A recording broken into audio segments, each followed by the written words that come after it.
শুভ সকাল প্রিয় content creator ভাই বোনেরা, আশা করি সবাই ভালো আছেন। আমি আছি আলহামদুলিল্লাহ। এবারে জানুয়ারি মাস পড়েছে, এ পর্যন্ত কড়া শীত ভাবে বৃষ্টি পড়েনি, আর এমনিতেই কড়া শীত ছিল কিন্তু ওভাবে বৃষ্টি পড়েনি।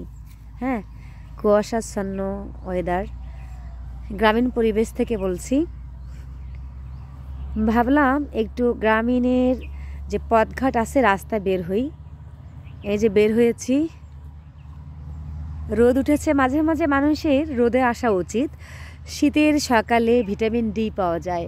তাই প্রতিটি মানুষের ন্যাচারাল ওয়েদারে আসতে হয় এবং সকালবেলা রোদটা গায়ে লাগাতে হয়। এই তো অলরেডি আমি রোদ লাগাচ্ছি, তবে সোয়েটার গায়ে দিয়ে থাকলে কিন্তু রোদটা ভালোভাবে লাগে না, এজন্য হালকা পোশাকেই আসতে হয় রোদে।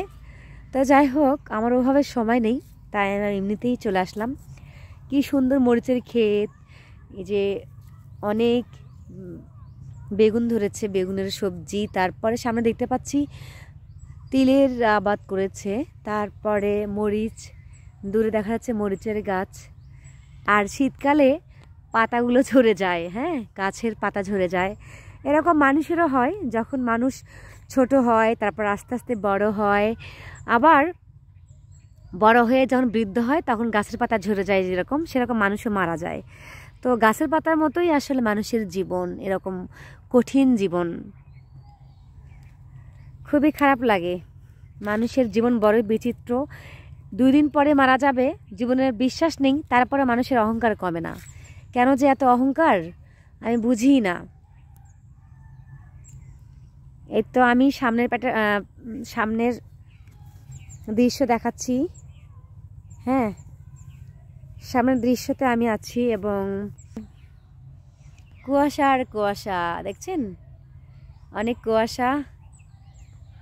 এই তো রোদ লাগাচ্ছি, হাঁটছি, অনেক ভালো লাগছে। হ্যাঁ, কি আর করা। দেখেন এই পাশের দৃশ্যটা কেমন। আজকে আলোর ঝলমলে রোদ নেই, কিন্তু রোদ আছে একটু, কিন্তু কুয়াশাচ্ছন্ন রোদ। তারপরও ভালো লাগছে আসলে।